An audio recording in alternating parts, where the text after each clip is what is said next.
Kapag may severe thunderstorm, posibleng mabuo ang tinatawag na buhawi o yung malakas at paikot na columns ng hangin na bumababa mula sa thunderstorm clouds hanggang sa lupa. Alam niyo ba ang isang buhawi o tornado ay kayang maglabas ng hangin na mas mabilis pa sa isang eroplano? Sa matinding kaso, umaabot ito ng mahigit 300 miles per hour o halos 480 kilometers per hour.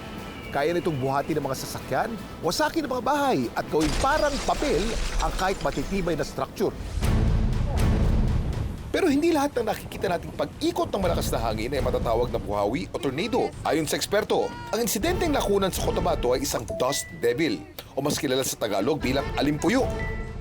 Yung dust devil, maaring magsimula sa maliit, maaari din naman lumaki tulad nung nasa video na actually lumaki siya.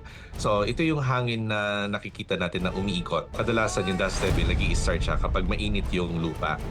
So kapag mainit yung lupa, yung hangin aakyat. Paakyat yung hangin, tapos nagalaw siya ng konti ng paligid na hangin, pwede siyang umiikot na nakikita nga natin as dust devil. Ang dust devil, bagamat hindi sinlakas ng tornado o buhawi, kaya rin itong magpaikot ng alikabok at magagaang na bagay sa paligid. Samantala, ang video naman mula sa Lanao del Sur, ayon sa kanilang Municipal Disaster Risk Reduction Management Office, ang sumadlantaraw na hangin sa eskwelahan ay may tuturing na ipo-ipo o waterspout. Slightly different ang mga ipo-ipo sa buhawi dahil ang mga buhawi or tornado nanggagaling siya sa mga malalaking thunderstorm clouds. At may pag-ikot ng hangin sa loob ng cloud and eventually bababa yan papuntang surface. Kung sa lupa bumaba yan, tatawagin natin siyang tornado.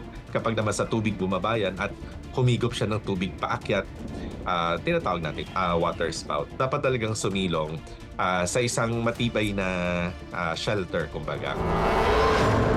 Wala naman daw nasaktan sa dalawang nasabing insidente. Hindi man natin mapigilan ang lakas ng kalikasan. Mas kaya natin itong harapin sa pamamagitan ng kaalaman at maghanda. Uy, Jessas!